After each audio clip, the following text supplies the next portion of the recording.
My name is Cleo Paskal. I'm an Associate Fellow at Chatham House in London and a Visiting Trudeau Fellow at the Centre d'études et recherches internationales de l'Université de Montréal in Montreal. To understand a little bit more about Oceania, you need to understand a little bit more about the strategic construct for the Northern Pacific. The defining strategic construct for the Pacific part, especially the northern central Pacific part of the Indo-Pacific, is the island chain defense concept, which was really crystallized by John Foster Dulles in the 50s.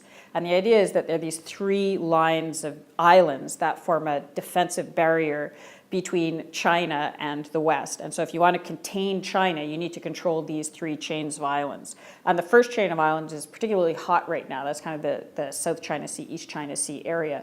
The second line is getting also a little bit more contested, but what I look at is the third chain of islands, which essentially goes down from Hawaii all the way through to New Zealand. But the heart of it is Oceania, which is 14 countries that cover about 1/6 of the planet's surface. It's a small population, about 10 to 12 million people, but their footprint, because each of those little islands gets a 200 nautical mile exclusive economic zone, is massive. So even like Kiribati, for example, which has a population of about 100,000, has a footprint the size of India. One of the reasons for looking at Oceania now in particular is because there's a high degree of strategic interest in the region, much more so than we've seen since possibly the 19th century. China is moving in very effectively through economic engagement. At the same time, the West is a little bit less certain about its footing in the region, particularly with Australia and New Zealand losing some ground. And there's a lot of question about what's going to happen in terms of French engagement, UK engagement. All of them have territories in the region. And for example, France just sold 12 submarines to Australia. And you think France and Australia are on the other sides of the world from each other, but actually they share a border because of the French possessions in the region.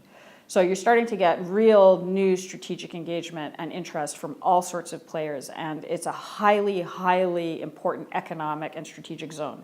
So if you're going from South America to Asia, you're passing through the region. If you're going from North America, even through the Malacca Straits, you're passing through part of the region. So from an economic sense and from a political sense, the zone is getting hot. Currently, the people of the region are being blown a little bit hither and yon by the winds of change. They have, some cases, a lot less control over their own future because of the way their economies have been developing. Canada could really help with improving the domestic security of the people in the region by just some very simple economic engagement, changing some of the visa regimes, allowing for education in Canada for some of the people from the region. These are very stable, normally prosperous, democratic countries, but their options are getting more and more constrained, and because of their economic constraints, they're getting pushed hither and yon. We could really help the region just by engaging in a normal, healthy, bilateral way.